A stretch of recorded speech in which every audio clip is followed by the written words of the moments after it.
Welcome to Capital One Bowl Mania.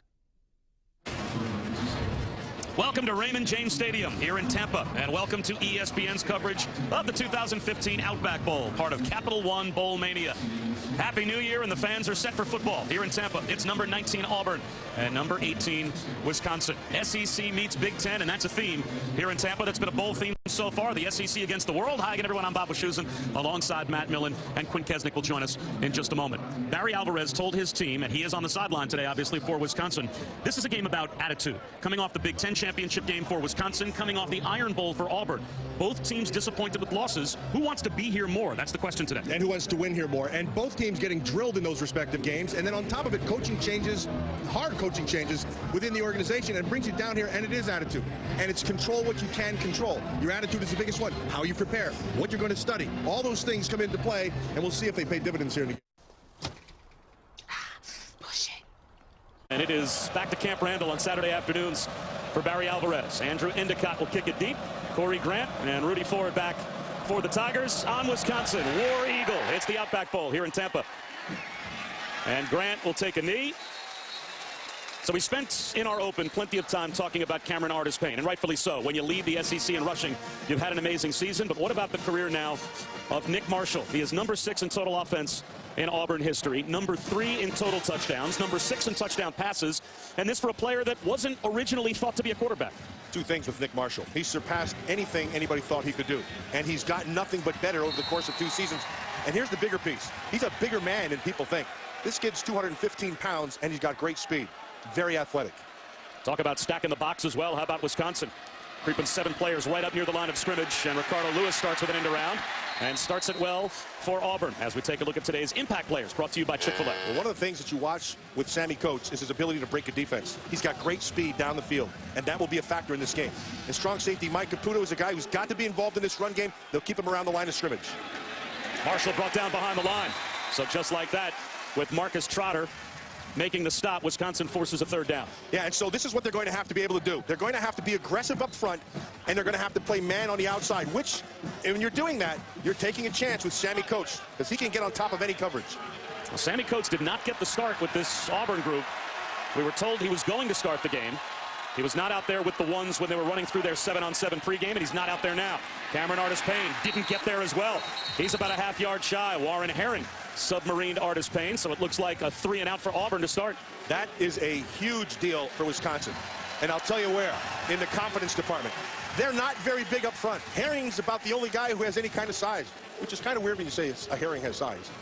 But he's a good, tough player inside, and that was a needed 3rd down stop. Daniel Carlson handles all the kicking duties for Auburn. Redshirt freshman, not only the place kicker, but also the punter. And Kenzel Doe is a dangerous return man. The rugby-style kick might keep it away from Doe, and it does. Well done by Carlson.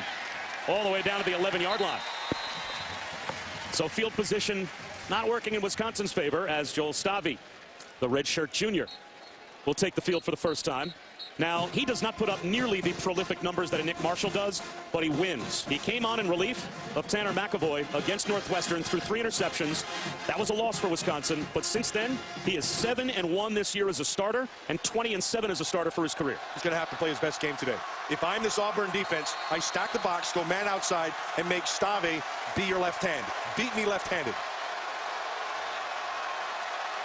Melvin Gordon in motion, flexed out. Stavy under some pressure, throws across his body, wide open up the sideline. He's got the tight end Arneson all the way out to about the 37-yard line. That's a gain of 26. First play for Wisconsin. Well, there are some keys that Wisconsin has to be able to have. And the first one is handle Melvin Gordon, and that means load the box. The second thing, Stavy has to have himself his best game.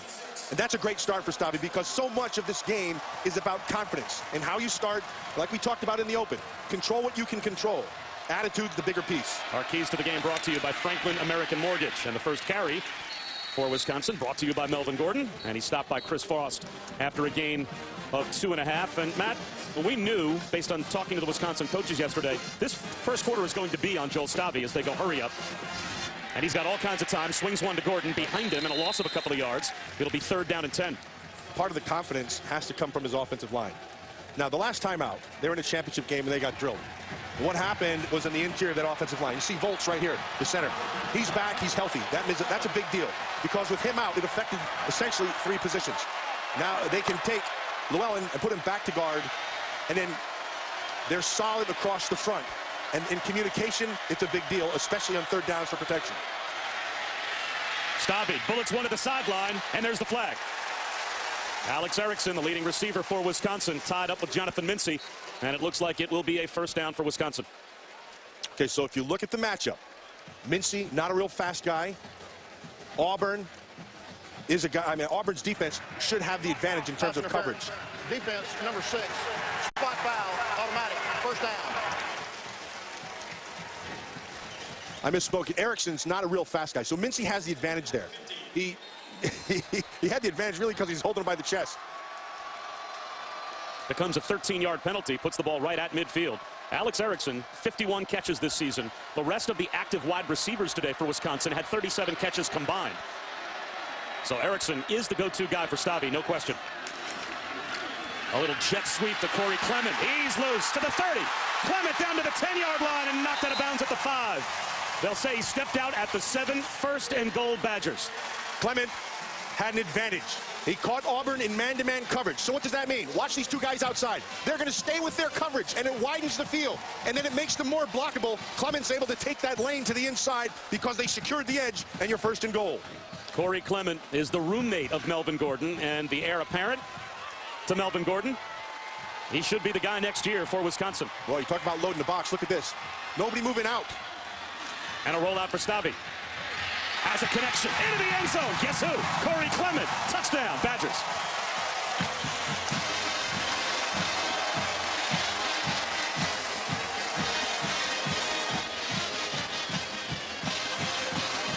That's exactly what Wisconsin had to do. 1, they needed a fast start. They were able to do it. 2, Stavy has the production they're looking for. Not only does it give him confidence, but it gives this offense some confidence. How much does that first drive loosen up that Auburn defense, knowing that Wisconsin wants to give the ball 30 times maybe to Melvin Gordon? Yeah, that's a big piece right there. In this puzzle of a game, Clement is the wild card here early, but Stavy's the one who produces, and he's the one that they have to be aware of.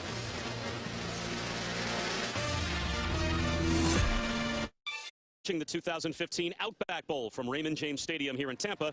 Number 19 Auburn and number 18 Wisconsin. Due to time constraints, we now move ahead to further action. Nick Marshall goes to work. There's the first catch for Coates, uses a stiff arm. And Sammy Coates is close to an Auburn first down, and Matt Millen will digest. It's now 2nd down and 1. Well, there's the shrimp right there. It tastes a lot better than it looks, trust me. Sammy Coates is a physical freak. He'll bench over 400 pounds. He'll run in the 4.3s. He's got all the measurables you want, and he's just scratching the surface of how good a receiver he can be. False start. Offense, number 72. 5-yard penalty, 2nd down. What I mean by that is he's a guy, he runs a lot of 9 routes, which are deep down the field, just streaks, just take off. And he can do that because he has great speed and he can get on top of a receiver, and he contests for a ball very easily. But he'll need to learn how to run his routes better. And when he gets that down, he's really going to be he's going to be hard to stop.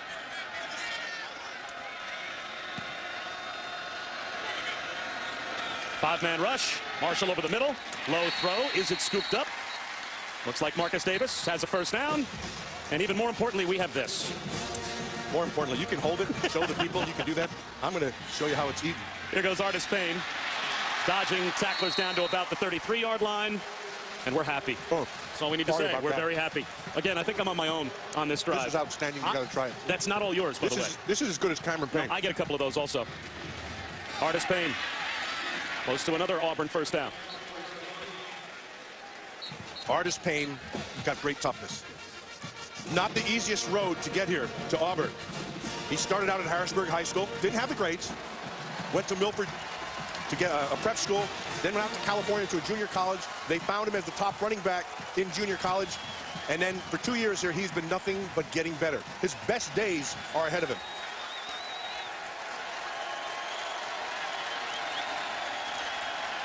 Third down and about a foot. Right up the gut, easily for a first down goes Cameron Artis Payne. Inside the Wisconsin 25, a gain of 7. Wisconsin defensive front is not very big. I mentioned to you earlier. Herring's the only guy who has any kind of size, and this Auburn offensive line is big. They're not wasting any time either. Down close to the 20-yard line. And in the center of that group is Reese Dismukes, number 50, their center. Remington winner, as the best center in college football, had a great year. However, in the Alabama game, did not play very well.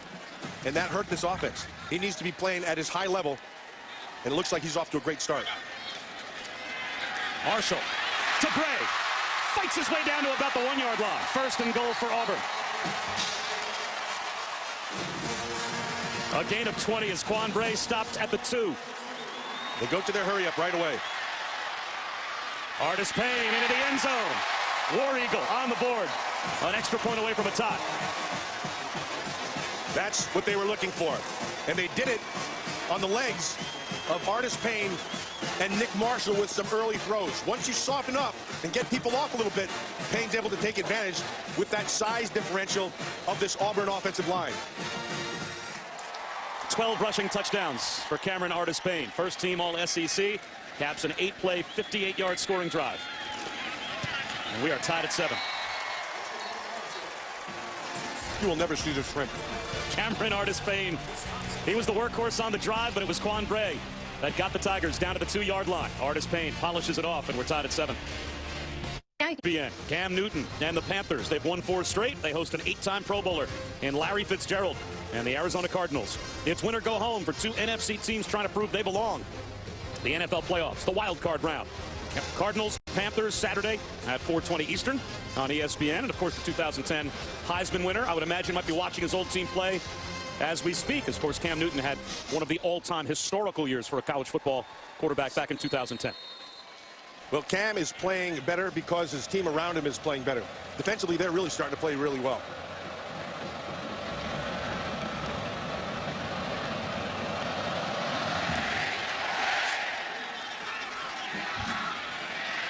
From the 3-yard line. Ogunbowale brings it out to about the 21. And that's the best field position so far for Melvin Gordon and the Wisconsin Badgers, as Melvin Gordon has now passed Marcus Allen, the most rushing yards in a single season in FBS history, trailing only Kevin Smith and Barry Sanders. And when we brought those names up, we talked about Barry Sanders, Matt. That's your era of playing football. You talked about what it was like to try to catch Barry Sanders on a football field. Yeah, good luck with that. That guy was phenomenal. I played, I drafted Kevin Smith, who played with us up in Detroit and had a good little run there. And then I played with Marcus Allen. Now you start talking about the people on that level. That's just that's a whole nother level. But I've never seen anyone like Barry Sanders. I thought and still think he's the best runner I've ever seen, best pure runner. Marcus Allen is a lot like Cameron Payne, Artis Payne. Tough guy, does everything right. Bigger than Artis Payne, but very versatile. Of course, the Hall of Famer. Looks like Leon Jacobs shaken up on that play on the return for Wisconsin. Has to be helped off the field. And the Badgers will start at their own 21-yard line. Their opening possession, they started at their 11, went right down the field and scored a touchdown. Their second possession started at their own 12. So, but Shoes, here's what's going on. Okay, Auburn is still saying, okay, Stabby, go ahead and beat us. We're not letting Gordon beat us. They're still sticking with it. They haven't deviated at all from their initial approach. They're going with tight coverage on the outside, loading that box up inside. Here comes a safety walking down right now. You're going to have an 8-man front again. Now, Gordon's run a ton against 8-man fronts. And he finds room to about the 25-yard line for a gain of 4. How hard is this game to coach for Wisconsin with the uncertainty going forward? We know Paul Christ is the new head coach, and that's a Wisconsin guy. That was a guy that Barry Alvarez said he really wanted to hire, but there's a lot of uncertainty with the rest of the coaching staff. Yeah, and so oftentimes you hear coaches talking about players having to maintain focus. Well, this is a game where the coaches have to maintain focus. You need to get this job done so that you can get your next job done. Melvin Gordon getting the job done here. That's a Wisconsin first down. He's just taking advantage of excellent blocking up front. If you're going to look at that left offensive tackle, Haverstein, you're going to watch him. Does a nice job here. He's going to come outside. They're going to get Watt up inside. And all he's doing is patiently following his blocking. There's the one block. There's the second block. Really well done. Left tackle Tyler Merritt's was honorable mention all Big Ten. And Derek Watt, if the name sounds familiar, it should. His brother's here. He paved the way at fullback as well. And there's Gordon again, following Watt, picking up about 2. Chris Frost made the stop for Auburn. Yeah, and Watt. We've got another injury for Wisconsin. Yeah, Watt is, of course, the younger brother of J.J. Watt, who will have a chance to be probably the MVP of the league. It'll be between him and Aaron Rodgers. But Watt is one of those guys that does everything right, makes very few mistakes, understands his role, knows the scheme, has good patience. In order to be a good blocker, you have to have running skills. You have to be able to see everything that Melvin Gordon is seeing behind you. And so when you have a good blocker, you also have a guy with good vision, and Watt's got that. Quint Kesnick is down on the field, and Quint, that looks like the second team All-Big Ten center Dan Volz shaken up on that last play. Deja vu all over again for Wisconsin. Volz injured in that Ohio State Big Ten championship loss. They'll have to swing Dallas Llewellyn from left guard to center. Ray Ball, number 71, will come in the game, and that radically changes this Wisconsin front. You know, it was interesting. I talked to another Big Ten coach about that Big Ten championship. I said, 59-0, did he see it coming? He said, well, the Volz injury is significant because when Llewellyn comes in and Ball, it changes 2 of the 5 positions. Volz is the chemistry guy. He's the voice. Tons and tons of starts, and that really had a huge impact in that game. Let's see how they handle it today. Well, the entire starting offensive line, regularly for Wisconsin, was honored in terms of all Big Ten mentions. Havenstein at right tackle, first team All Big Ten. Kyle Costigan, right guard, first team All Big Ten. Volz, second team All Big Ten center. And even the left side, Llewellyn and Merritt's, both honorable mention All Big Ten. And Barry Alvarez talked about, Matt, the kind of embarrassment of riches they've always had on the offensive line in Madison, but particularly with this group, they basically started the entire season together, and to then lose an all-conference center for the championship game, and now it looks like possibly for the bowl game. That's why he's got that look on his face. Well, here's the piece that's not talked about. When you have Volz, he's your communication center. That center has to have great eyes. If you can't see, you can't play now as an offensive lineman. You're going to watch him. He's right here. Now, he's the guy who gets to the line of scrimmage and sees everything. And you can see he gets rolled up on right there, right on that side. Yeah, he's had trouble with that ankle, and it looks like he's going to have more trouble with it. But his vision translates to communication. And so he's the nerve center. He's the guy who calls to outside what your protections are, who we're moving to, where we're sliding to, who you're going to take care of, who you're not taking care of. And when he's absent, there's a communication and a language that's spoken that everybody knows. And here's the hard part. Volz, you get used to a voice when you're in a game. So there's 60,000 people. You have to be able to tune into that voice, and sometimes it's hard to do. Now, Llewellyn's back inside. They're going to have to adapt quick. He's a fifth-year senior, so obviously he's also listening to Volz play in and play out. Now they go to a clap, snap count, and down the sideline goes Melvin Gordon. If you let Melvin Gordon get to the edge, he will kill you. And Auburn lets him get outside for 29. And the speedy Jonathan Ford is the guy who is able to run him down. And McAvoy is the safety slash quarterback who's in at the quarterback spot and allows him to be able to be respected enough in their running game that you'd have him hesitate just a tad to let Melvin Gordon get to the edge. And we were told that Tanner McAvoy would have some plays running the read option. And here he is taking over at quarterback after the injury. This time, behind the line, it's Ladarius Owens that makes the stop on Corey Clement. That's a loss of about 5. That should take us to the end, and does, to the end of the first quarter. And a good start. The Outback Bowl tight as could be, between Auburn and Wisconsin. Tied at 7 here in Tampa.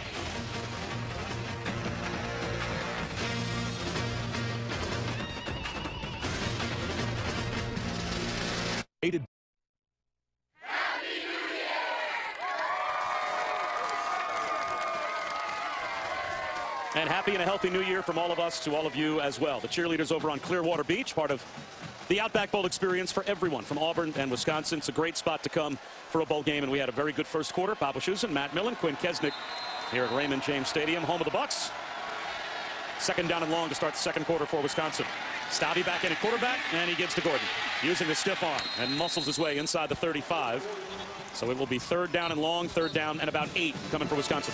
Now the good news for Wisconsin, as they get into third and long, he'll pick up his 6 or 7 yards here, but they put him in third and manageable because their offensive line has been doing a great job of protection for Stabby. And so they will need that here. I will be curious to see what kind of coverage they're going to play for Auburn, because they do not have a pass rusher. And right now, Wisconsin's defense, this offensive line, is handling any kind of rush. 5-man rush this time. Stabby up the seam too high. Intended for Sam Arneson. Now it's fourth down and 8 at the 34-yard line. This is probably a bit too far to try a field goal of over 50 yards. Do you punt and try and pin Auburn deep? Looks like that's the plan. This is the game management decision that we talked about with Barry Alvarez. Right. He was not going to be calling plays, developing the game plan. He left that to the coordinators, but these were the types of in-game decisions that he was going to be deciding on, and it is Drew Meyer out there to punt. This is a tough spot, a bitter pill to swallow to punt from when you're inside the opponent's 35-yard line. Stabby let that ball come off a little bit too high. And they'll take a delay here to give Meyer a little bit more room. Now, if you're Gus Malzahn, would you accept the penalty? No, I'd decline it right here. 5-yard penalty, 4th down. I would decline it. Make it harder for him to try to kick it in there. Now, the penalty accepted, so that might give Drew Meyer an easier job to do to get it inside the 10-yard line. So much fun talking to Gus Malzahn, and we had several games this season with head coaches with a high school background. Oh, yeah, very phenomenal. interesting to talk to Art Briles, Gus Malzahn, and some of the others in that category. The extra room helped to the 7-yard line. Drew Meyer gets the job done. The college football playoff makes history on ESPN today. Back-to-back semifinal games. Number 2 Oregon, number 3 Florida State. Marcus Mariota and Jameis Winston square off at 5 o'clock in the Rose Bowl game presented by Northwestern Mutual, and then at 8:30 Eastern, number 1 Alabama, number 4 Ohio State in the All-State Sugar Bowl. That's all later today, only on ESPN. That's going to be a fun matchup. It's going to be really fun. Tell you what, don't count Jameis Winston out. The kid, pressure and big games don't beat him, don't matter to him. And Marcus Mariota, he's got the same kind of poise. That's going to be a fun one to watch. Play action for Marshall from the end zone. He's going to go down at about the 2. Vince Beagle got there first for Wisconsin. Michael Caputo coming on a safety blitz as well. Caputo is able to get there because there's coverage down the field. Nowhere to go with that ball. They had it doubled down the middle. You're going to watch him try to get down here to the slot. So the safety reads it perfectly. See how he's just going to try to get right down the middle. See the safety over the top. Nowhere to go with that ball. You have coverage back underneath here. Sets up the sack. A loss of 4 on the sack, back to the 3-yard line. Quick hitter, Sammy Coates. Has a little bit of breathing room for the Tigers out to about the 9, so Jern Shilton made the stop. Still, it'll be 3rd down and about 8. I would get Coates more involved right now. He's got speed and strength and a combination you don't find in college football. I would make them have to cover me.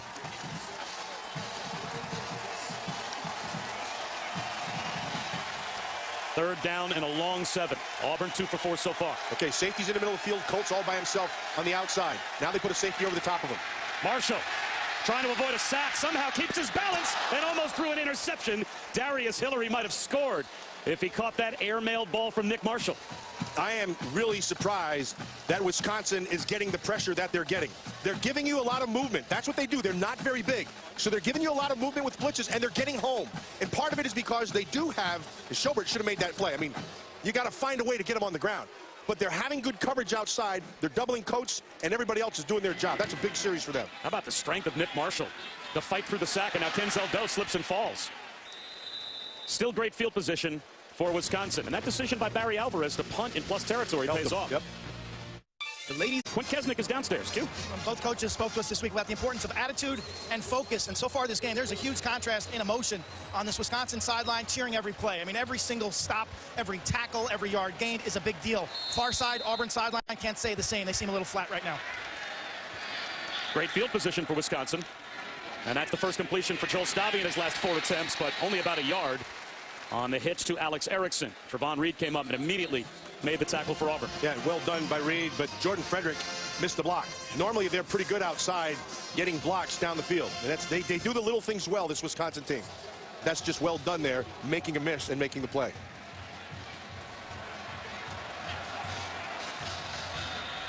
Melvin Gordon to midfield. It'll be 3rd down at about 4. And for Auburn, the first 5 FBS games they played this season, they didn't allow more than 21 points. Their last 6 games, they allowed at least 30 points in every game.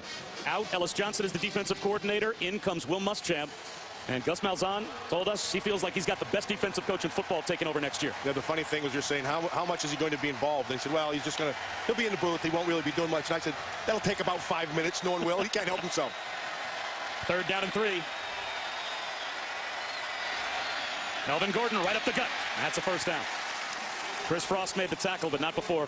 Melvin Gordon picked up 6. Yeah, he's just doing a really nice job of being, watch how patient he is. See, and the hole presents itself right away. Ball comes across on a pull, and had he blocked Frost, he might still be running. Just good patience out of Melvin Gordon. Now it's Clement lined up as the tailback. Clement close to another first down. Let's go down to Q. Bob, Melvin Gordon missed a practice earlier this week with a fever, and it appears right now that Barry Alvarez and the coaching staff giving him some breaks early on in this ball game, knowing that they're going to need him in the fourth quarter. And so they're kind of giving him a little rest right now, let him play himself into this game. We're seeing much more variety in the backfield with Clement. Yeah, well, they're able to get variety because that offensive line is doing the job. Merritt, 61 on the left side, and then Ray Ball, that left guard, along with Llewellyn inside. They're getting it done. Clement again. Bouncing for another Wisconsin first down. And Corey Clement is closing in on 900 yards rushing for the season as the backup. So it's not like the two-punch in that 1-2 punch is any slouch.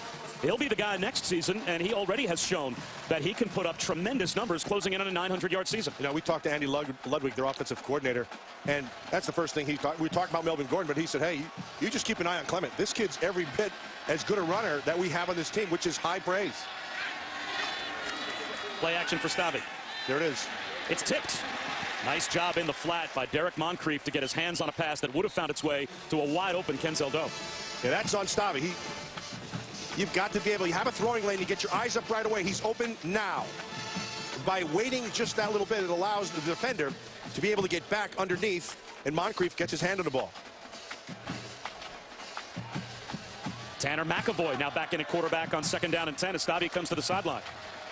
McAvoy, as a runner this year, averaged close to 9 yards per carry. He'll throw here. Way over the head of Melvin Gordon. Now it's 3rd down and 10, and there's a flag down in the Wisconsin backfield. Interesting decision here for Gus Malzahn. It's a holding penalty. Holding. Offense, number 71. 10-yard penalty. Replay 2nd down. And Gus Malzahn takes the real estate rather than the down, so now it's 2nd down and 20. Stavi's back in. If you had any consistency out of the quarterback position right now, Stavi started, what, 3 for 3 or 4 for 4, and now he's 5 out of 9. If he has any consistency, Wisconsin has at least another score here.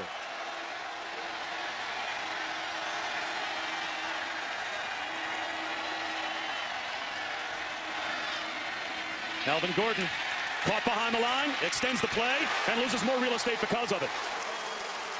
What a hit by Robinson Thurisi as he buried Gordon along with some other Tigers all the way back near midfield. Yeah, it was Thurisi that he saw bursting from that 2nd level.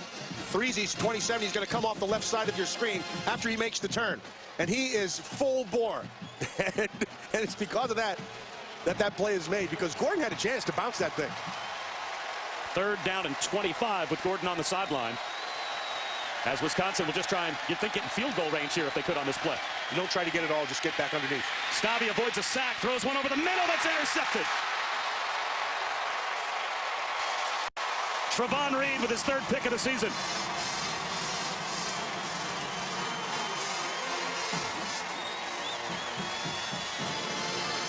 Reed does a nice job of just staying in the hip pocket, and Stavi doesn't lead him well enough. He's able to find some time, but he throws that ball behind.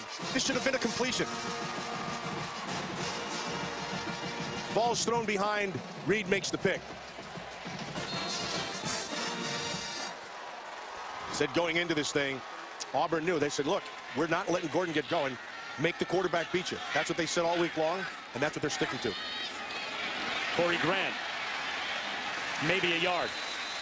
Again, it's Peniel Jean out on the edge making the stop for the Badgers. He's a pretty good player, that Peniel Jean. He's a good tackler in space, and that's not easy to do. What he does well is he'll take the right angle from inside out. See how he did that? Inside out. He squared up, allowed him to get to the edge, and then burst from the inside. That's well done. Looks like Gus Malzahn calls a timeout from the sideline. This Wisconsin defense has them out of kilt a little bit here. Midway through the 2nd quarter. A lower scoring game than we expected. That has to play in Wisconsin's favor. Nick Marshall looking deep. Ricardo Lewis behind the Badgers. Touchdown, Auburn.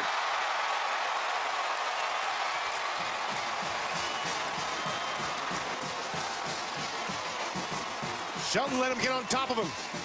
It looked at the end that he was looking for the free safety, like, where were you? But Lewis just ran right by Shelton. There's Lewis on the top side. He's going to just hit the seam. Watch. Beats him right at the start. Now it's a foot race. Safety's eyes are in the backfield. Never has a chance. And that was over fast. Third touchdown this season for Ricardo Lewis, and that is his career-long play.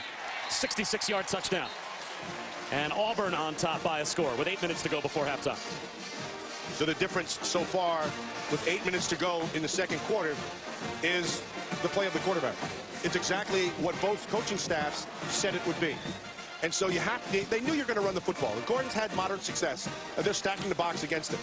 And so Wisconsin's done a pretty solid job defensively in slowing things down. The difference is the ability to make a big play down the field. Does anything feel better if you're Gus Malzahn than you call that timeout from the sideline, and right out of the timeout you dial up a 66-yard touchdown that works to perfection? Yeah, and Shelton, Shelton had position to the outside. The free safety's eyes were still in the backfield when Lewis hit that second gear, and it was history. You got to know who can beat you at all times. When you're that middle guy, you cannot get beat deep. It is a cardinal sin. And both Tiger touchdowns off of big-time field position. You get the pick, the short field, and also a bad punt back in the first quarter by Meyer. Gave Auburn field position near midfield. And both times Nick Marshall takes the short field and puts Auburn in the end zone. Capital One Bowl Mania continues on Friday on ESPN. Houston and Pittsburgh in the Lockheed Martin Armed Forces Bowl at noon Eastern. And then Iowa takes on Tennessee in the TaxSlayer Bowl from Jacksonville at 3:20 Eastern. And the trickle down from our game to the Houston-Pittsburgh game, of course. Paul Chryst leaving Pitt, heading to Madison, back to his hometown. And there is the new Badger head coach watching this game from the stands rather than watching this game where he will watch all future Badger games. And that's putting a headset back on and patrolling the sideline. That's a good coach. The thing you like about him, he's got some high school background in him as well. And he's a guy who knows whoever walks in that door, that's who you coach. And it doesn't matter how much you know, it matters how much your player knows. He gets that. Jet sweep, Kenzel Doe down the sideline. When Paul Chryst was the offensive coordinator for the Badgers, their offense became from a middle-of-the-road offense to when he left one of the best in the country. Yeah, and he knows how to coach the run game, and he knows how to integrate it in that play-action pass game. That's what he's really good at. He did it at Pitt the last couple years. Pitt got better each year. He'll do the same thing here at Wisconsin. Plus, he's a Madison guy. Yeah. He's a Wisconsin guy. He wants to be there. He wants to be the next Barry Alvarez. Wide receiver screen caught by Erickson. That's another first down for Wisconsin as we head down to Quint. Bob Chryst is a coordinator and head coach who's really done his best work as a mentor of young quarterbacks. And that's an area when Wisconsin has great quarterback play, program goes through the roof. You're always going to get the good offensive linemen. The second thing would be he's going to bring back a staff to Madison, a lot of them who have been there before, who know the place, who know how to recruit in that part of the country. So it is a perfect fit from all indications. After the head-scratching move, Gary Anderson to go from Madison to Oregon State. And that was a head-scratcher. Melvin Gordon for about 4. Casanova McKenzie, second leading tackler for Auburn, made the stop. It's a heck of a stop by McKenzie. If he doesn't make that, it's tough. You can see who's there. And Brett Bielema is doing a nice job down in Arkansas. They're going to be a good football team. Barry Alvarez went to the Rose Bowl, won 3 of them. Gary Anderson just didn't look like it was a fit. This guy, Paul Chryst, he's a fit. He's the right guy for the right school.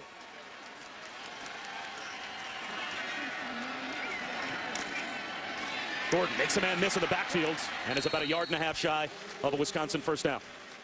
And this offensive line, they're doing it the right way right now. Andy Ludwig, the offensive coordinator, who incidentally is not going to be here next year. His game plan right now is to let his best players do their job. And their best players as a group is that offensive line in their matchup with that defensive front of Auburn. Let's see if they can get it done here on 3rd and short. They give it to Clement. Breaks a tackle. Second effort, about 1/2 yard shy. Now what do you do if you're Barry Alvarez on 4th down and a yard, maybe a little less than a yard at the Auburn 40? This is a tough spot here. You got to read the game. You might want to roll the dice here and let your offensive line win for you. You can't give it back to him because this is a critical time in the game for Flo. And looks like he's going to go for it. I like this call by Alvarez. You've got the number 3 rush offense in America, and you don't even need a full yard to pick up the first down. Yeah, prove that you can do it. It is Corey Clement at tailback. He takes the handoff, and did he get shut down? No. Right at the first down marker, but that little extra surge got him past the line to make, and that is a 4th down conversion for the Badgers. I think that's a great call by the CEO, Barry Alvarez. Let those guys come off the ball. And Clement, really, he gets stuck, and then he just keeps on moving. The difference in the play is Clement's drive. Clement out, Melvin Gordon back in. What a 1-2 punch for Wisconsin.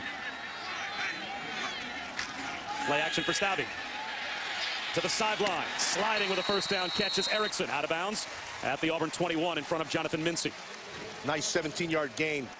And Staubbe does this perfectly because the route that's being run outside is a comeback to the sideline. And all you have to do is leverage the defender. See how he got him on his inside hip, then you just run away. And so if you have any kind of accuracy, this is a completion. Staubbe did a nice job.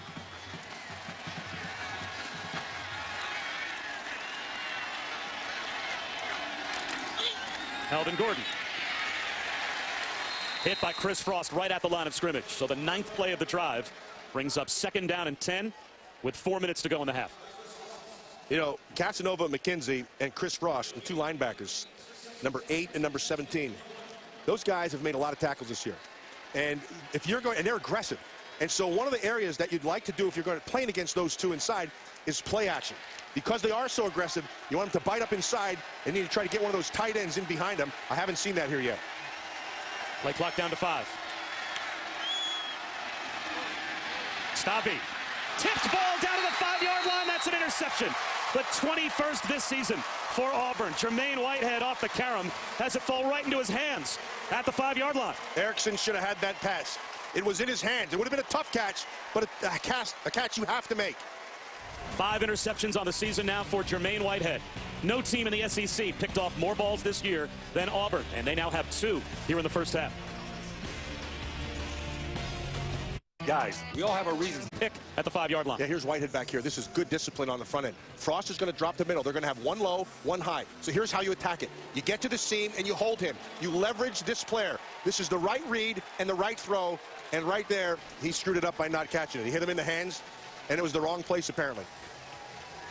That was the right read and the right place to go with the ball. And that's just sometimes it bees like that. And sometimes it goes against the quarterback on the stat column, but it's on the receiver. And that time, the drop by Erickson. A big break for Auburn. Marshall breaks a tackle, turns the corner, and he turned nothing into something. Picked up 5. He could have easily been brought down at the 1-yard line. Again, Joe Schobert had a chance to drop him for a loss, couldn't do it. Yeah, watch the strength with the hand. He's going to give a stiff arm, and then the speed, the acceleration from here. And that's why Nick Marshall is going to play at the next level. And let me tell you something, Nick Marshall is going to be a quarterback at the next level. He'll be a number 3, and then he'll be an athlete. He'll be a receiver. He can be a defender. He played corner. He's got it, and he'll be an asset to any team that takes him.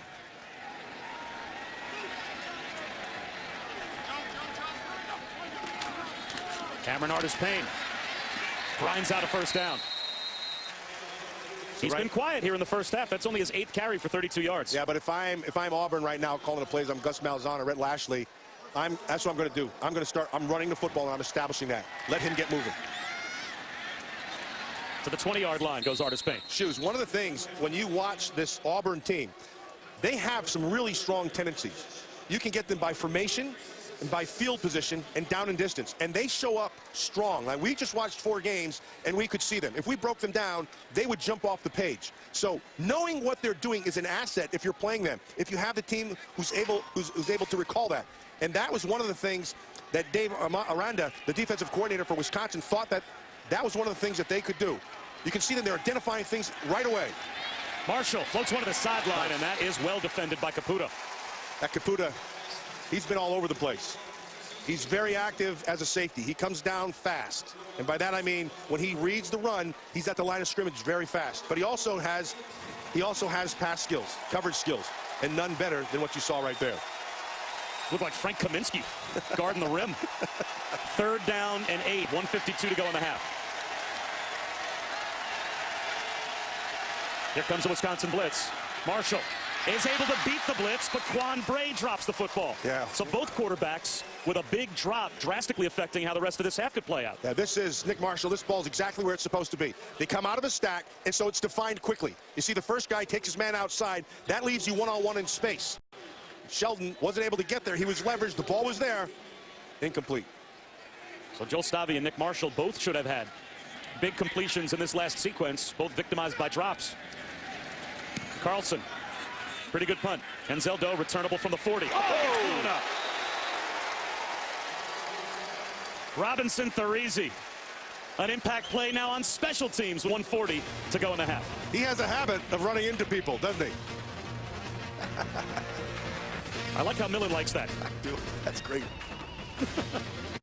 John, thanks very much. They're on the Gus Bus here at the Outback Bowl. The team Bloomin' Onion. Which is now captained by Matt Millen. This is like the Bloomin' Onion, isn't it? This is the appetizer. Now, John mentioned what the main course is going to be, and that's the college football playoff coming up later on. Pasadena, followed by New Orleans, as we make history, beginning at 5 o'clock on ESPN. Wisconsin has all of their timeouts in good field position. Stavi to Jordan Frederick. A yard shy of a first down. Frederick's done a nice job here in the first half of blocking on those little screens. Brought down by Jonathan Vinci. Second and 1 at the 49. Blitz coming. Stavi well protected, so he goes up the seam, almost throws another interception with a flag down. Arneson, the intended receiver. Robinson Therese sagged back in coverage, and it's going to be against the Tigers. Yeah, he was beat. Yeah, Arneson had him. He threw it behind him again.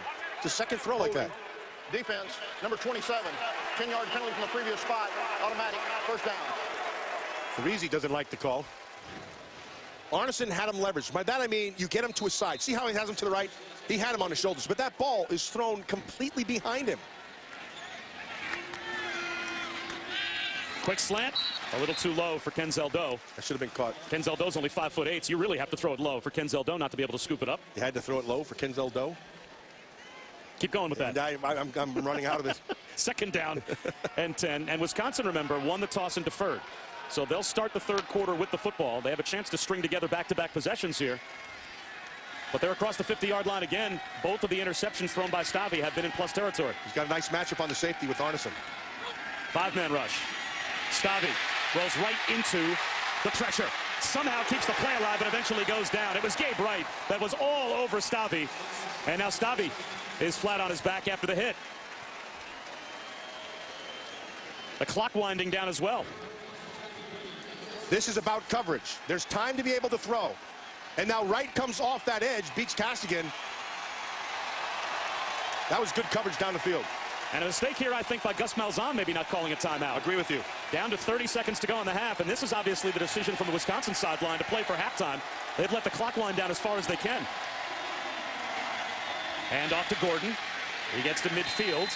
And now Gus Malzahn will call a timeout, but there's only 17 seconds to go in the half. Yeah, and you're going to have the punt in here and a change of possession, and you wasted about a good 30 seconds. Well, the one thing that the Gus Malzahn timeout does is it forces Wisconsin to punt. If Auburn doesn't call a timeout, your Wisconsin probably let the clock wind all the way down and then throw a Hail Mary into the end zone on the last play, but now you can't do that, as if the Hail Mary's incomplete, Auburn would get the ball at midfield. Yeah, but if you go back and add that 30 seconds back in and you take your timeout there, no question. Now you have the opportunity, because they're 3rd and 29. They're not going to get the first. Then you take your timeout, and then you have something to work with on the other side.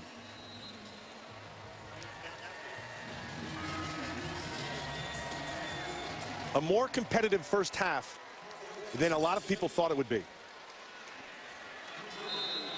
Quan Brea's danger is if he gets an opportunity. But you can't imagine that Drew Meyer will kick it anywhere near him.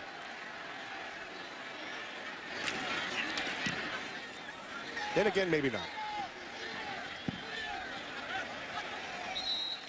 Down to 11 seconds to go in the half. And Nick Marshall, he's made some plays, the last of which was a 66-yard touchdown over the top to give Auburn the lead. Well, he's been throwing the underneath ball. They've kept him on the run. He'll beat you with his feet. And he's been accurate with the ball. But the big killer was the one down the field. You gave him a lot of time, and this is what they love to do. They love to break a defense by getting somebody over the top of the coverage. Nick Marshall is as advertised, and I mentioned it earlier, and I'll say it again. He will play at the next level. He will be a quarterback. He might be a 3, but he'll get playing time in other positions. The kid's a good athlete and a very good football player. So it's a touchdown lead for Auburn at halftime. Wisconsin will start third quarter with the football, but they trail after scoring on their opening possession. This is a national healthcare alert from the Health Hotline. If you, a family member, or a loved one suffers from knee pain and have Medicare as your primary insurance, we've got great news. You can qualify for a pain-relieving knee brace at little or no cost to you. Get free delivery, and all the paperwork is handled by our accredited suppliers at no charge to you. If you're on Medicare and have knee pain, don't wait. You may qualify to immediately receive a pain. Wisconsin and the inaugural college football playoff national championship game presented by AT&T comes your way Monday night, January 12th at AT&T Stadium in Arlington. It features the winner of the Rose Bowl game presented by Northwest. Northwestern Mutual as Oregon meets Florida State, and the winner of the All-State Sugar Bowl between Alabama and Ohio State. We'll come back with our second half after these messages. Into this game saying Stave will be the guy. He'll be the determinator whether or not they have a productive day or a non-productive day. And thus far, they've been right. Stave has to be consistent, Shoes. Ugly but effective. It is a touchback, and Quinn Kesnick's down on the field. Finishing drives is the biggest challenge we face. The words of Barry Alvarez, interim head coach of Wisconsin. Two critical personnel notes. Dan Volt's the center, done for the day with that ankle injury. And you're going to see more of safety Tanner McAvoy, 6'6". We've seen him play both sides of the ball today, quarterback and safety. He's in there more as a center fielder with his great height to defend against the deep ball. Otherwise, Wisconsin looks fresh as a daisy, so to speak, Bob. I don't think the Auburn tempo has gotten to this defense quite yet. Well, their offense has done a good job of keeping the defense on the bench at times. And now they start with a toss to Melvin Gordon. There he goes. Gordon down the sideline. Good start to the second half for the Badgers. A gain of 17 and a first down. Nothing happens for Melvin Gordon on the edge if they don't, A, block the edge and get help out of their receivers down the field. And this is just another nice job of blocking down the field with Jordan Frederick. He did it in the first half, and he's doing it again here for the start of the second. Melvin Gordon already with his 12th 100 rushing game of the season. That was a quiet 100, wasn't it? 22nd time in his career he's got over 100 as well. There he goes again, right up the gut. He is a wonderful blend of speed and power. He gets hit and still gains an extra 3 or 4 yards after contact. That's a great observation, Bob, because I don't think people put him in the power category. But you saw how he finishes that run. Watch him finish this run. From contact, boom, right there. He's still going. That's another 3 yards after contact with 4 guys on him. He runs behind his pads. It's a great trait.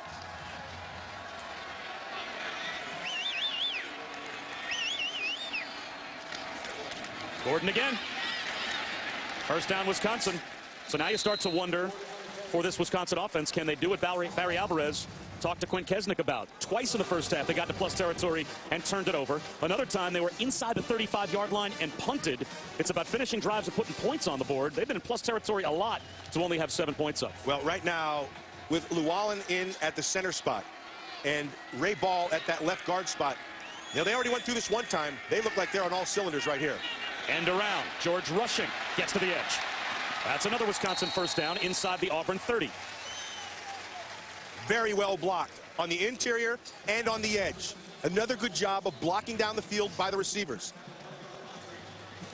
That's really well done by Arneson. You see him leading the way, but you see Trailer 46. He had a key block to be able to get that.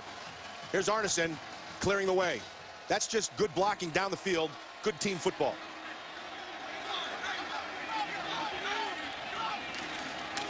Clement again.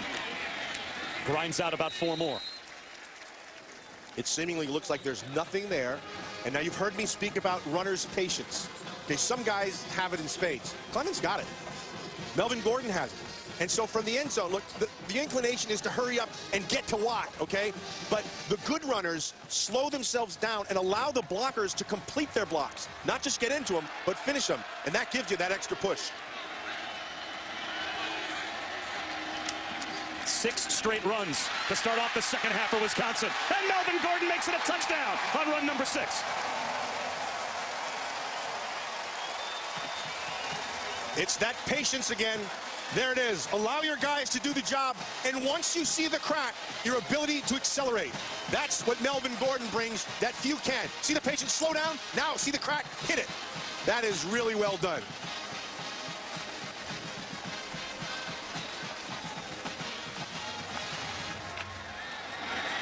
We're tied at 14. The 27th rushing touchdown this season for Melvin Gordon. All Melvin Gordon. That's what they needed. That's what they got. You're watching the 2015 Outback Bowl from Raymond James Stadium here in Tampa. Number 19 Auburn and number 18 Wisconsin. Due to time constraints, we now move ahead to further action. And now you wonder if Cameron Artis-Payne gets his back up a little bit. Because if he looks up at that statistical scroll on the scoreboard, he sees Melvin Gordon with 143 yards, and so far he's got 34. Make it 33. Brought in behind the line by Vince Beagle. Beagle is a guy that, for this Wisconsin, that has really good quickness. Okay, again, here's another look. Remember we talked about it at halftime? This time they went with 2 down linemen, and they brought Beagle off the edge. They have the same setup right now. 2 down people, and then everybody else is standing, so you have to be able to decide who you're going to pick to block. It's very fluid. Screen to Artis Payne. And he gets some blocks. First down, Auburn, out to the 42. A gain of 18. That's the part of Artis Payne's game that you haven't really seen a lot. He doesn't have a lot of catches, but he has good hands, and he's good in the open field. The one piece you'd like to see from him is to have that Melvin Gordon breakaway speed. 4 yards right up the middle. Marcus Trotter was first there for Wisconsin on the tackle. Tell you, the kid who's actually played a very good game is number 45, Herring. He's the only guy, really, who has any kind of size in there. He and Goldberg have some size, but he's been the guy who's been the nose. He's been the guy who's had to cover up the guard, and his job, really, is to define your point of attack. Not a glorious job, but one that he's doing very well right now. One injury we haven't spent any time talking about, Konrad Zagzebski, the normal nose tackle. A knee injury carted off against Ohio State. He's out. Here's Ricardo Lewis on the end around. Hurdles a man out of bounds at the 39-yard line. Sojourn Shilton went low, Ricardo Lewis went high, and he picks up about 17. Yeah, usually after this is when they give you a lot of different motion and movement inside. Artis Payne for 2.5. Michael Caputo on the tackle. That's a big tackle there by Caputo. There was no one there. Caputo was the last line of defense. Nick Marshall set to go quickly. Again, it's Artis Payne. And now it's third down and about 5, maybe 6 for Auburn to try and keep the drive alive. They're going with pace here. 2 Artis Payne runs inside. Now they've slowed it down because they're going to make some substitutions. Keep in mind, when they make a substitution, you have to allow the defense to make it. Wisconsin chooses not to. Third down and a long 5. And it's still Sammy Coates getting sparse playing time over on the sideline for Auburn. There comes a blitz. A pump fake. Nick Marshall. Wobbly ball down the sideline. Quan Bray gets tied up with Shilton. No flag comes out. And now it's 4th down and 5. This is either a long field goal attempt or perhaps Auburn goes for it. I would go for it if I was them. I think, I'm surprised he took that shot. Now they're going to kick it. It'll be in the neighborhood of a 50, maybe a 51-yard field goal attempt for Daniel Carlson, and this would be his long this season. Wisconsin has done a great job of mixing things up defensively and giving them different looks. And the Auburn offensive line has not found its rhythm.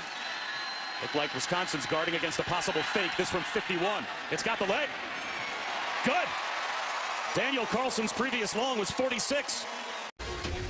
Melvin Gordon was asked, could you put up the same numbers in the SEC that you put up in the Big Ten? And his response was, well, I went for 140 on LSU. You call it what you want. I can't help it if I'm in the Big Ten. I feel like I can do this in whatever conference. And Matt Millen, he's proving that point so far today. Oh, he's feeling it, isn't he? You know, he's looking at a 200-yard game right now, and if you look at where he's getting it all over the field. But the one that's impressive is right up inside. Why is that impressive? Because you're running at the heart of that Auburn defense, and you're running it without probably your best offensive lineman with Volts out. And so he's shown well to date. Let's see what he can do.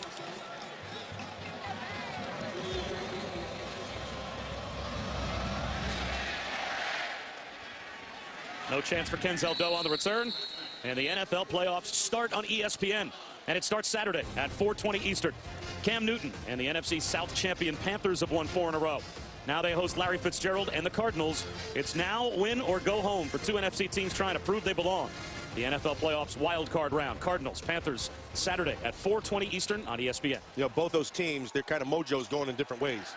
As Arizona's had some injuries, they've kind of fallen off a little bit. While on the other side, Carolina's picked up a pace a little bit, and they're starting to come on. One thing I'm going to tell you, though, for sure, last year they didn't have a running back taken in the first round for 2 straight years. That ends this year. There's another running back. There's the heir apparent again on the jet sweep. It's Corey Clement, and that's another first down on the ground for Wisconsin. That's again a 14 more. This is exactly what Wisconsin wanted to do. If we run the football, if we ground the ball, their offense doesn't have it. We can keep away from them.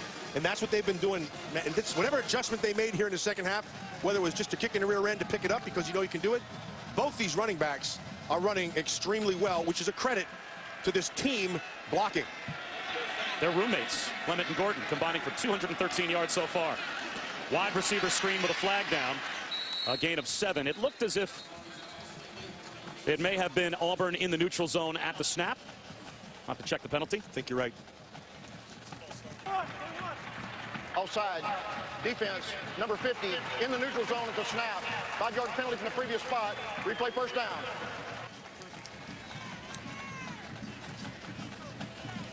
So Barry Alvarez accepts the penalty. Rather than 2nd and 3, it will 1st and 5. Well, the way they're running the football right now and taking advantage of that down group of Auburn, which really surprises me. Look like that right kid's a good player. He's got some game to him. Blackson's also a pretty good player. The toss to Gordon. This time Auburn does a good job to string him out. Big hit, and that'll be a flag. Melvin Gordon went sailing into the trainer's table. Casanova McKenzie's going to cost his team 15. And now tempers start to flare on the sideline. Chris Frost getting into an argument, maybe with Barry Alvarez. Looked like Barry Alvarez is about 5 yards out of the field with something to say. Well, remember what he said. Remember what he said at the beginning of the game to Q, just like the old days. And Melvin Gordon was able to get out of a loss with his speed. Play. Personal foul, unnecessary roughness, late hit out of bounds, defense, number 9. A 15-yard penalty will be added to the dead ball spot. First down. Well, you're going to watch this one all the way through. And the problem is he starts, he's talking about number 8, not number 9. And what he's talking about, you start your hitting motion inbounds. It's really hard to draw the line. Once you're in the motion, it's tough. Play action for Stavi. Pass protection was there again, and he's got Troy Fumagalli, the tight end, on a check down. Yeah, this Auburn defense has not had a pass rusher really all season long. The times that they've been able to generate it has been with blitzing. And so right now, unless you're going to start run blitzing and taking chances on the outside, which I believe they can do because they can run with the receivers, and they don't really have a running quarterback. So I would still continue to crowd this line of scrimmage, but defend the edges. Another play action fake. Stavi buys time, floats one up the seam, jump ball for Arneson, intercepted at the 5-yard line. A bad decision by Stavi, but a flag down in the offensive backfield. If the play stands, that's interception number 2 for Jermaine Whitehead. I would put the ball in the hands of Melvin Gordon, and that's it. Holding, offense, number 46. A penalty decline, result of the play, interception, first down. The 3rd interception. All in plus territory for Auburn, second by Whitehead, both at the 5-yard line. Well, all I can tell you is that's an awful throw. That's all you can say. And he had plenty of time. It's just, that's good job by Whitehead of playing the center field and then going getting that balloon.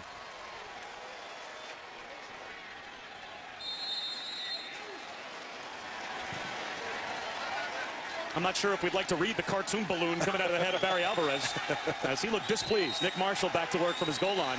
The second time that Whitehead has picked off Stavi at the 5. Artis Payne gets outside. Flag down. This could be coming back. Well, the good news, it'll only be a 2.5-yard penalty.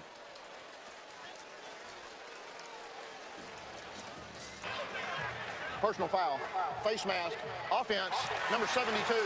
Half the distance to the goal from the previous spot. Replay first down. That's Sean Coleman, the left tackle.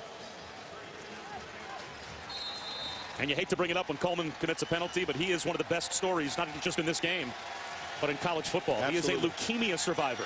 Diagnosed after signing with Auburn back in 2010, underwent treatment in 2011 at St. Jude's in Memphis, enrolled and really finally got on the field for the first time full-time this year. And he's out there blocking for Artis Payne. Forget the penalty. Artis Payne's all the way out to the 21-yard line with a first down. Tanner McAvoy, the quarterback, playing safety, made the stop. I like Cameron Artis Payne. I'm telling you, he grows on you. The more you watch him, the better he becomes. Why? Because he's not real flashy. But here's the patience again. Let things happen now. Run through tackles. That should have been a 3-yard gain. Instead, he runs right through the tackle. Wide receiver screen to Quan Bray. Breaking more tackles and picking up another first down. Again, it's Tanner McAvoy out there to force Bray out of bounds. This Auburn offense feeds off this type of thing. You get this thing, now you start to get pace and tempo going. And maybe the pace a little too quick for the Tigers. It's a false start. Proud of the snap. False start. Offense, number 51.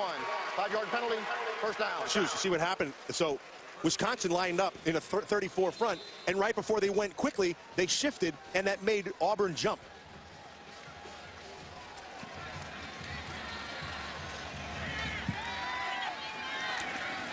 It's a reverse to Bray.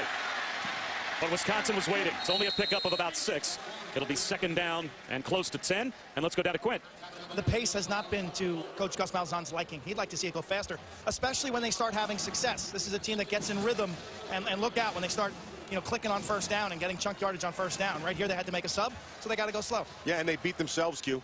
With that penalty, it just slows everything down. Kind of put the little hitch in there. Get along.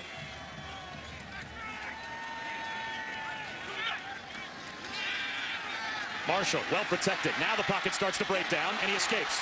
There goes Nick Marshall. First down, close to midfield. Matt, the last time we saw this Auburn offense, they were racking up yards, 505 total yards in the Iron Bowl for Nick Marshall alone against Alabama's defense. Interestingly, when this Wisconsin staff went back to say, who can we play like, they said Kansas State. Really? Kansas State was the team that they thought that they could emulate, not because they have the horses, but because they had to play the tendencies and the mental game so well. They believe they have a smart group of kids, and that was one of the things you put up there as an asset, and so far it's been working. How true to the tendencies does Auburn's offense stay once you watch them on tape? Very, very strong tendencies. So it's not like Gus Malzahn is trying to necessarily hide what's coming. They line up, and what you've seen on tape formationally usually predicts what you're about to see. Exactly right. Here's play action for Marshall. Bullets one to Quambre. Inside the 30-yard line. That's another first down for Auburn. Daniel Jean is mad at himself. He had the read, and he hesitated. Here's the tempo. It's Marshall on a keeper. Nick Marshall uses the stiff arm. Tanner McAvoy makes another stop at the Badger 27. Yeah, Peniel Jean's going to be on the inside of that safety spot, and he has the right read on it. He just got a slow break on it. You're going to see him get mad at the end. He knew he had that. He just couldn't line it up. Bray has been money here today. And who hasn't been money has been Coates, who really has been in and out of the lineup. He's less out than in. Largely invisible. And this, of course, is an Auburn offense without Duke Williams. Suspended for the bowl game. A tipped ball and an interception dropped for Wisconsin. Michael Caputo tipped it. It was right in the hands of Sojourn Shelton, and he drops what was a room service interception. What a dodged bullet for the Tigers. Yeah, ding dong, room service, and his own teammate is the one who defends it. Marcus Trotter. It's a heck of a pass defense. The only problem was your receiver. Exactly. Would have maybe taken it the other way. It's a big down right here for both teams. Auburn needs to step on the pedal a little bit. And Wisconsin, they've got to prevent a score. They're going to have to call timeout. They're still in the huddle with 2 on the play clock. Auburn takes its first timeout of the half. So Gus Malzahn calls a timeout from the sideline. And that whole Auburn offense needs to take a deep breath, as it should have been a Wisconsin takeaway.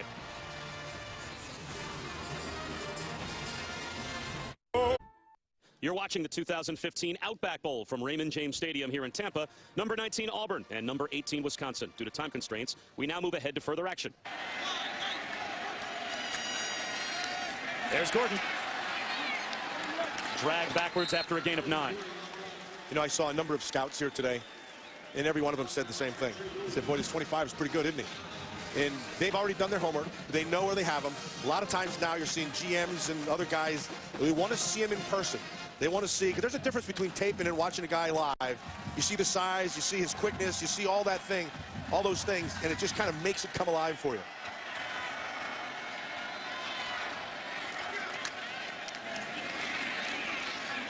The pile moves for a Wisconsin first down. The ball pops out late, but sounded like we had already blown a whistle on the field before the ball came out.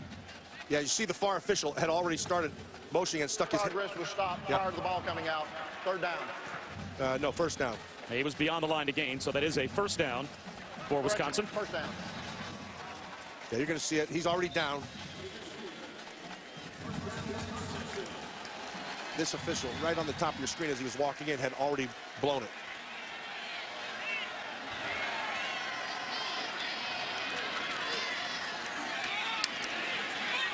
Only a yard on first down this time for Melvin Gordon.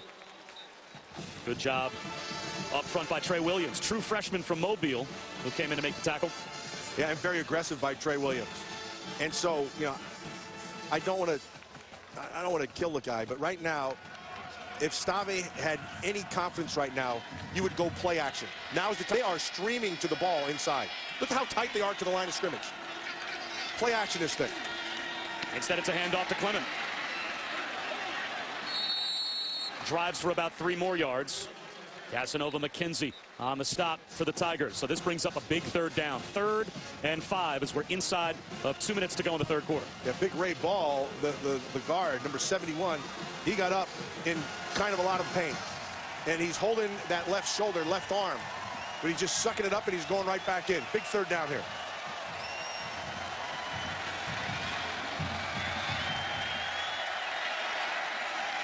Stavi sets up the screen to Clement. The Tigers not fooled. But somehow he drags a tackler close to the first down. He's about a yard shy. Now, how confident is Barry Alvarez in the run game for the Badgers to maybe go for it on 4th and 1 from Wisconsin's side of the 50? Wow, I would say no here, but here comes Melvin Gordon. He's rolling the dice. He is rolling the dice. They're saying, look, our offensive line is better than your defensive line. We're going to go get it. Let's see if he doesn't try to have him jump here with a hard count. 4th and 1. Play clock at 9. They're going to run the play. It's Gordon. He's got the first down and more. Makes a move. Melvin Gordon inside the 20. Uses the stiff arm. Pylon. Is he in? It's a Wisconsin touchdown.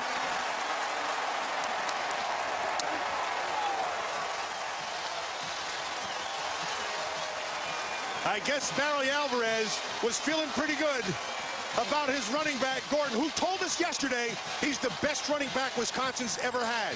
That's some high praise.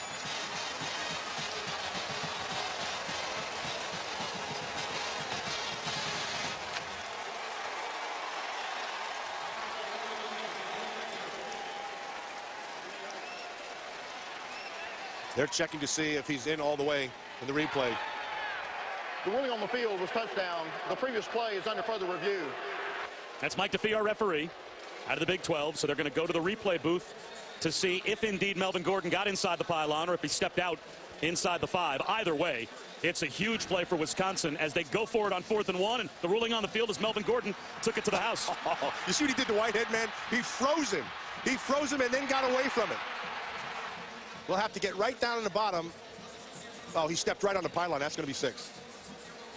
That is a phenomenal effort.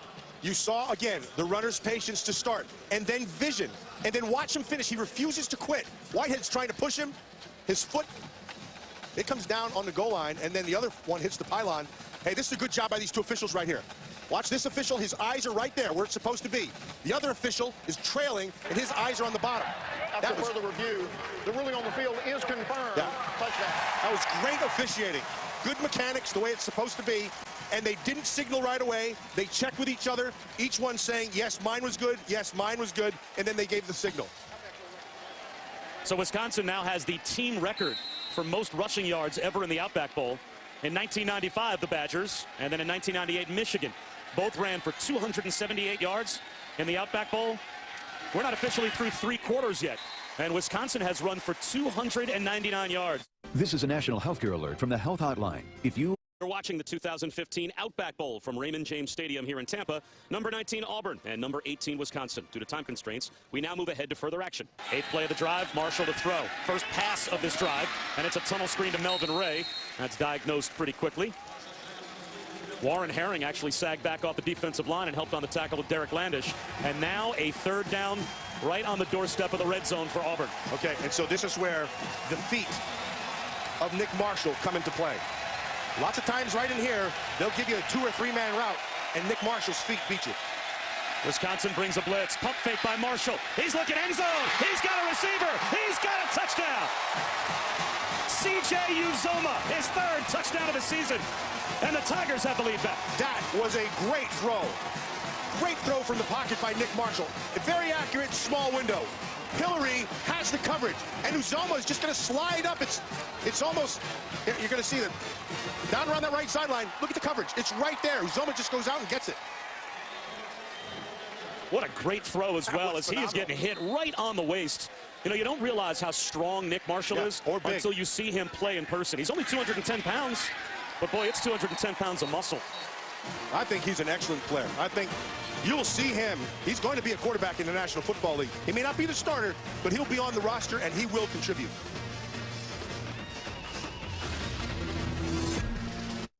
You're watching the 2015 Outback Bowl from Raymond James Stadium here in Tampa. Number 19, Auburn, and number 18, Wisconsin. Due to time constraints, we now move ahead to further action. Clement. First and goal at the 5. I'm going to talk about being physical, Shoes. Just being physical at the point. I want you to watch. Look at these guys getting off the ball. Look at Watt. That's a great block. Clements just run where they ain't. That's all you have to do. The offensive line is doing a great job of coming off the ball. And Watt's little brother is putting on a physical show on these backers. Clement again. This time he's going to lose one. Ben Bradley, his second year at Auburn, first as a starter, came through. His 4th tackle for loss this season. Now it's 2nd down and goal at the 6, and Melvin Gordon comes back in. You mentioned Derek Watt. JJ's here. The Houston Texans season is done, but he might be lifting some MVP hardware. Yeah. He had that kind of year. He had a phenomenal year. You know, he reminds me of Howie Long. He really does. He's just got that kind of athleticism. 2nd down and goal. Gordon drives for the goal line. Is he in? No signal yet. It is a Wisconsin touchdown. And the Badgers answer right back. An offensive coordinator, Andy Ludwig, has said this: I'm putting the ball in the hands of Gordon and Clement, and I'm trusting my offensive line to do the rest. And yes, Watt does a nice job. Costigan does a nice job. Traylor does a nice job. Everybody on that offensive front got their guy. But it was the finish and a fumble, actually. And he recovered his own fumble. But Gordon's put on a show here today. 7 plays, 70 yards, all running plays. And Wisconsin is now up to 369 yards rushing. And this extra point, an important one, it stretches the lead to 4. Under 8 minutes to go. 2 more touchdowns on the ground today from Melvin Gordon. He's got 28 on the season. Check that, that's his 3rd. Make it 29 on the year. Let's go. Corey Grant, short kick, only down to the 6. He gets ahead of steam. Out to the 29-yard line. So pretty good field position for Auburn as the Tigers have it back. And we talked about the fact that we had 2 of the best runners in America in our game today. Cameron Artis-Payne, 18 carries, 90 yards, a touchdown, 5 yards per carry. Matt, that's respectable in any game, but pales in comparison to the performance of Melvin Gordon. Melvin Gordon has shown us everything. He's shown power, he's shown running behind his pads, he's shown make you miss, and he's shown great speed.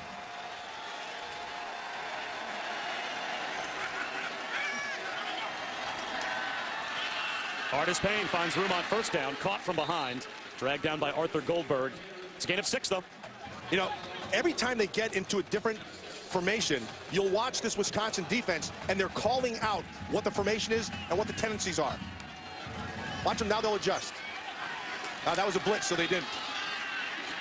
Breaking tackles is Cameron Artis-Payne. That's a good run out to about the 46, maybe the 47-yard line, a gain of 12, and an Auburn 1st down. And over 100 yards for him. The only thing they haven't done is feed him. This is a talented back. Right up the gut again, it's Artis-Payne. Crosses the 50, 6 more for Auburn.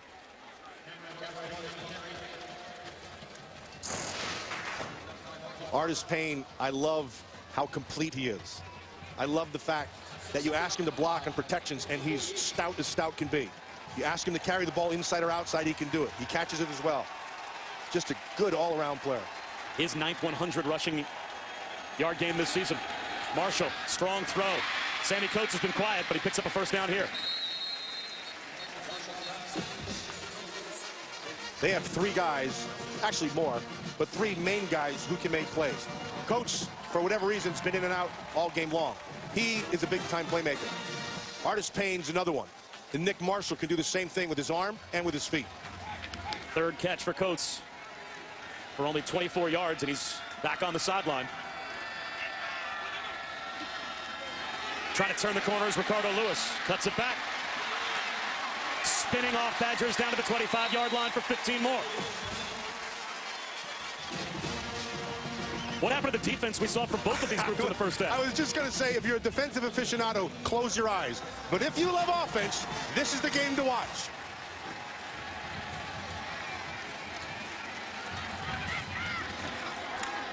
Artis-Payne inside the 15, cut down at about the 14-yard line. And Quint, you're down there. It seems like they might have to get the oxygen out for both defenses. Both defenses have reached their tipping point, and you see it showing up on this possession in poor tackling from Wisconsin. This game's a shootout. I think the last team possess the ball is going to win this. Both defenses are toast. Here's Artis-Payne to the 9. So you keep your eyes on that clock. It's 5.5 minutes to go. So if you concede this touchdown here, Auburn goes back up on top by 3. Wisconsin then would have a full 4.5 minutes to work the entire field.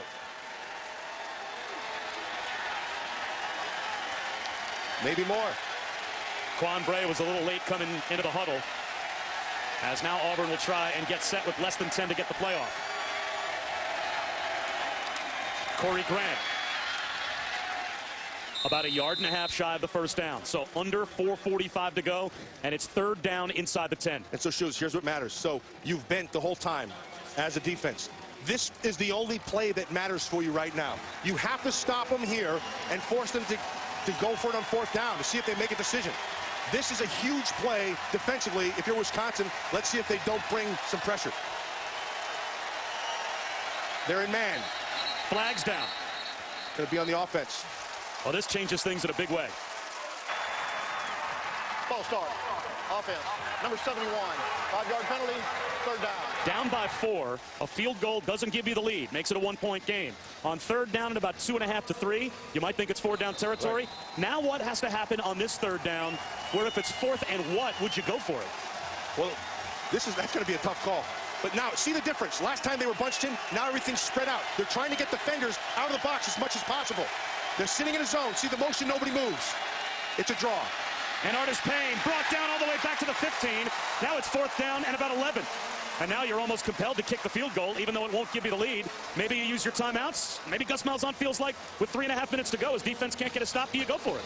Trotter, phenomenal play. They were going to option off of him. They were going to leave him unblocked. He didn't bite on Nick Marshall. He sets up this 4th down. This is a great play by Trotter. Watch him outside. Comes back. I circled the wrong guy, but phenomenal play, sets up this 4th down. 4th down and 11. Play clock winding down. Watch the feet of Nick Marshall. They played his own. He floats it in the end zone, and it is dropped for the flag down. They wanted Sammy Coates. Shelton was there in coverage. It'll be pass interference in the end zone on Sojourn Shelton. So Malzahn rolled the dice, and that floater cost Shelton a penalty. Pass interference. Defense, number 8. The foul occurred in the end zone. By rule, the ball will be placed at the 2-yard line. 1st and goal. I love this call by Gus Malzahn. You bring in Sammy Coates, you're just basically throwing it up. And he grabbed him. And Sojourn was in good position. He didn't have to do it. But Coates did a nice job of working his body back inside to give themselves a chance. That's awesome. So now it's 1st and goal at the 2 after the penalty. Artis Payne at the goal line. He's in. Auburn's got the lead back on a Cameron Artis Payne touchdown. Scoring that quickly could have been a blessing for Wisconsin. Gives them a little bit more time. Wisconsin also has all 3 timeouts. And they also don't have to have the touchdown. Exactly. As if Auburn's able to complete the extra point, still only would be a 3-point lead.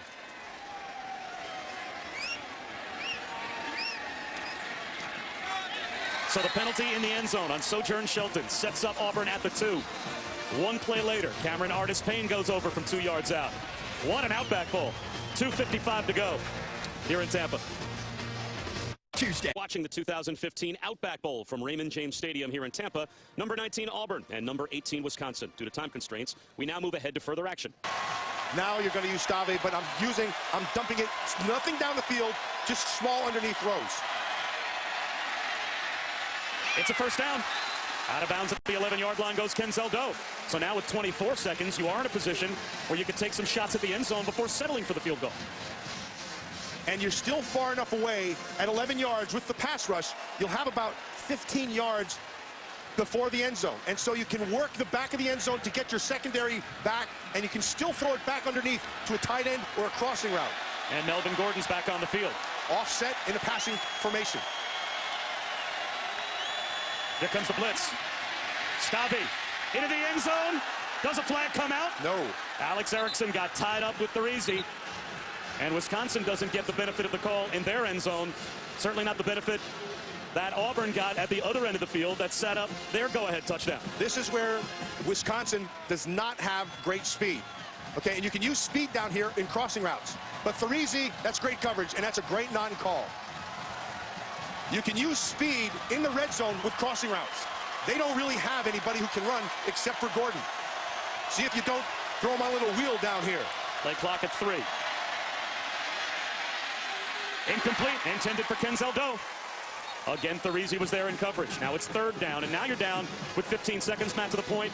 This next pass has to get in the end zone or out of bounds. Yeah. Now you can't run your field goal unit out there quickly enough if you're tackled on the field of play. Okay, so what you also have are guys who can't run. So what you have to be able to go to is bunches, get them backed off, or some rubs or slash picks. That's what you have to be able to do down here. Let's see if they do it. Here comes on the top side. You're putting in a bunch. That's very smart. That makes you defensively back off. Here it is up top.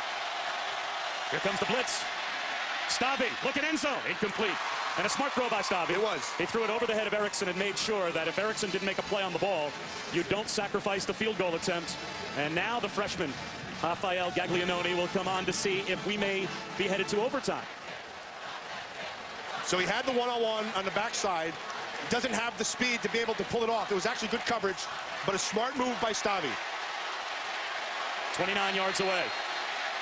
And one more timeout to burn for Gus Malzahn, so why not let the freshman think about it Takes his 3rd and final timeout of the half. 30 seconds in duration. Well, he's from Sao Paulo, Brazil. He doesn't know what freezing is. So he's good.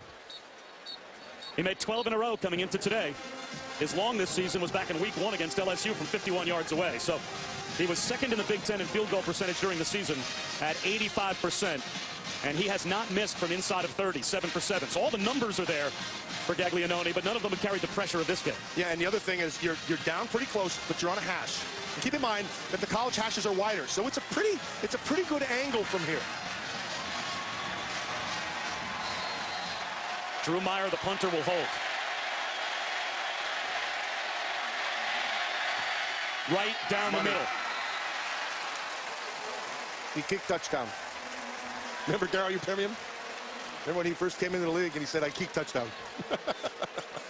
31-31. And barring a miracle return by Auburn, the Outback Bowl's heading to overtime.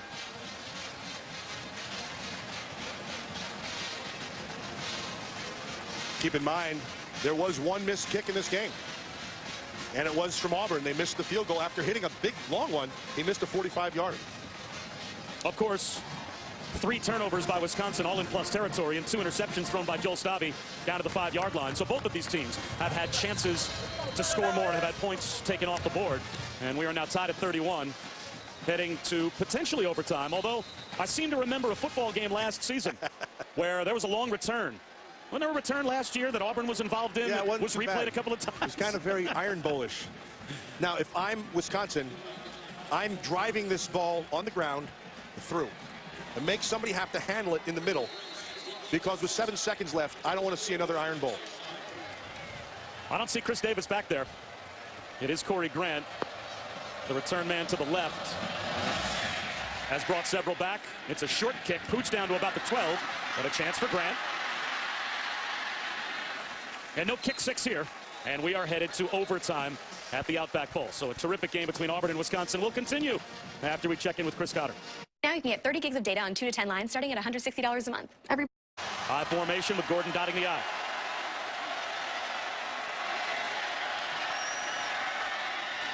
A loss of 1.5 yards on first down. Casanova McKenzie comes through to make the tackle. Yeah, very aggressive. Very aggressive from the linebacker spot. They got an 8-man front. He's been running an 8-man fronts all day. Watch McKenzie's got to take that gap right there.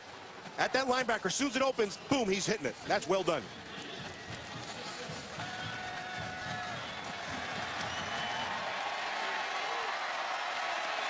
Melvin Gordon lined up at first as an H-back, but now motions in to the tailback spot.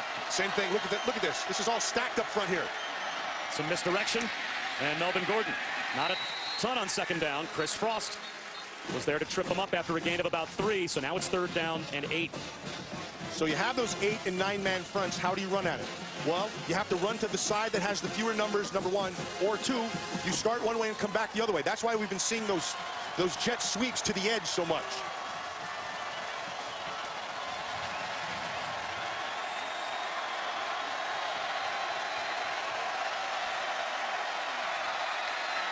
Blitz coming.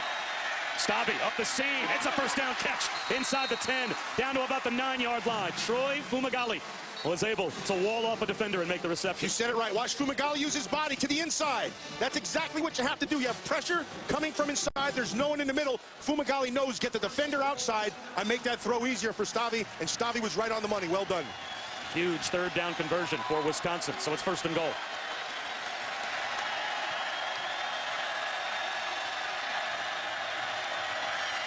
Hand off to the fullback for the first time today.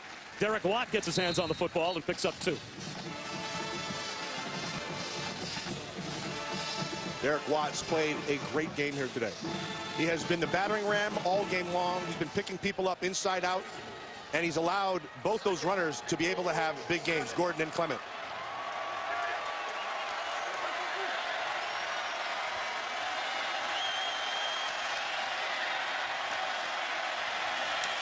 Melvin Gordon gets bottled up right at the line of scrimmage. Third down and goal coming up. Again, it's Casanova McKenzie on the tackle for the Tigers. Okay, so you're running 8-man fronts, and you see a backer like McKenzie making a play. That tells you the offensive line hasn't been able to get to second level. Or the fullback. In this particular case, Watt does get to where he's supposed to, but McKenzie beats his block and is able to get there. You're gonna watch McKenzie sitting right back here. You got to get a second-level guy inside. And that, in particular instance, the guard has to look back in, and it sets up this third. Melvin Gordon on the sideline for third down and goal. Stavi to throw. Extends the play. Still keeping it alive. Into the end zone. Incomplete. Off the left hand to Fumagalli. So the War Eagle defense gets a stop, and Wisconsin will have to try a field goal attempt here in overtime. All that matters defensively for Auburn is that you stop them right here. Ooh. Well, I don't know why Corey Clement didn't try to catch that ball. He was right at the pylon and could have just stepped inside the pylon for a score. 25 yards away for points in overtime. Gaglianone forced overtime a moment ago. And he's good again. So now the Tigers can win it with a touchdown. So if you're Wisconsin defense, you got to hold for 3 plays. That's all you have to do. And the number one problem, the biggest regret that Gus Malzahn, that Rhett Lashley talked about with us yesterday in the Iron Bowl, scoring in the red zone. Yes. That was where they left the Iron Bowl on the field. They thought they had that game won. Certainly between the 20s, you can make the argument that they did. Nick Marshall had 505 yards of total offense in that game. But from the 25, the 20-yard line and in, they left a lot of points on the field. And it's funny you bring up Nick Marshall because his feet right here are a major weapon and one that's really hard to defend. So now Auburn's chance, and they can win it with 6. Marshall changes the play. Artis Payne, tackle for loss. Joe Schubert got him around the ankles for a loss of 2. Schubert's had himself a heck of a game here today. When he hasn't made the tackle, he's made the play. Very smart game. He's played really well here today. Sammy Coates is on the field. To the short side of the field at the top of your screen. Widest man left is Coates. And they'll throw a little wide receiver screen to him. He gets bottled up. No gain. It'll be 3rd down and 12. And here's Wisconsin's chance to get off the field on defense. Again, it's Joe Schobert making the stop. Yeah, it's Schobert this time makes the tackle, but the other guys are making the play. Schobert inside out, but because they hemmed him in, he had nowhere to go. Schobert was able to make that play, sets up this 3rd and 11, 3rd and 12.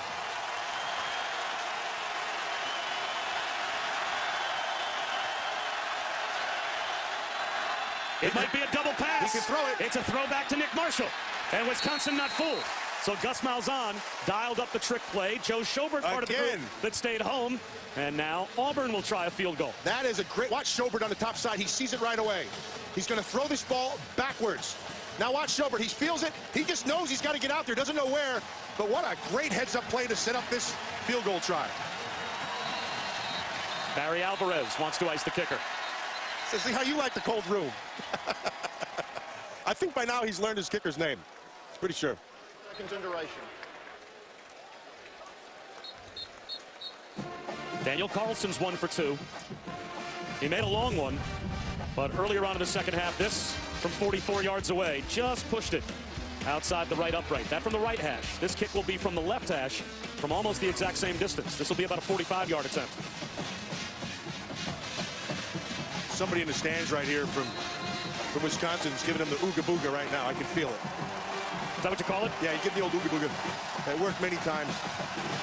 See if Daniel Carlson is impervious to the ooga booga. 45 yards away to extend overtime.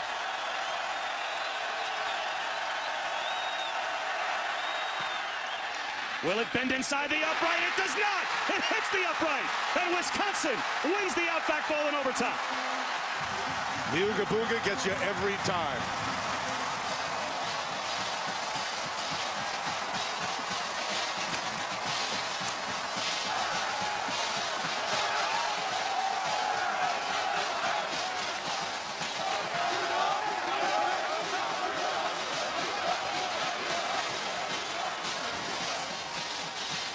Hughes, he pushed the other miss, and it looked like he pushed this same thing. Just doinked it off that right upright. A matter of about 3 inches. Barry Alvarez is a happy man. The seniors for Wisconsin went to Barry Alvarez and asked him to coach the bowl game. He wasn't sure. He lost the last one in the Rose Bowl 2 years ago when he replaced the head coach in that spot. He wins today, and he's standing by with Quinn Kesnick. Coach, how do you best describe this scene? I haven't seen student-athletes celebrate like this in a long time. Well, you know, they're letting off a lot of steam, a lot of emotion. They put a lot into this game. They've been through so much in the last 3 weeks, and the seniors through their career. But to have to play a game like this, to beat a very good Auburn team in overtime, they're just letting it all out. I want to start with Melvin Gordon. How do you characterize the effort you saw today from him? He's the best. I mean, he took some shots today, but he kept fighting. You saw him make yards in a lot of different ways. He is special. You took some shots. You talked about swagger. We saw it. You went for it on 4th down 3 times, Coach, and I see the smirk. What was it like for you to be on the sideline? It was good. It felt good. I had tremendous communication with our staff. Our staff did an unbelievable job. They were very professional throughout this. We had very good communication. There was never any hesitation what we wanted to do and how we were going to do it. You think about closure for the senior group. Yeah. What's it like for them now to walk off the field with that W after a rough, turbulent month? You know what? These guys have won a lot of football games, but they haven't won a lot of bowl games. Yeah, you better watch out.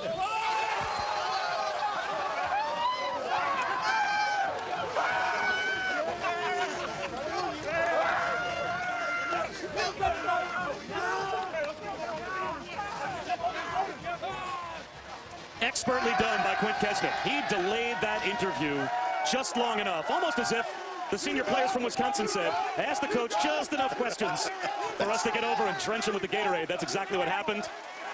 And how about that feeling for Barry Alvarez? Asked by the senior class to coach the bowl game. He wins the Outback Bowl, gets a Gatorade bath, gets carried off the field. And our Capital One player of the game, of course, why not? Melvin Gordon, Matt Millen, he was tremendous. He had a phenomenal game, and he deserves all of it. 250 yards. But let me just say one thing. Joel Stave, when he had to make the throws at the end of the game, he came through for him. So good job by Stave going into his last year. But Melvin Gordon, we're going to see a lot of Melvin Gordon. We're going to be hearing a lot of Melvin Gordon. He'll be the first back taken in the NFL draft coming up, and he will have an outstanding career. You can't imagine a bowl game being more fun than the one that we just had the privilege to call. Terrific effort from Auburn, a wonderful performance.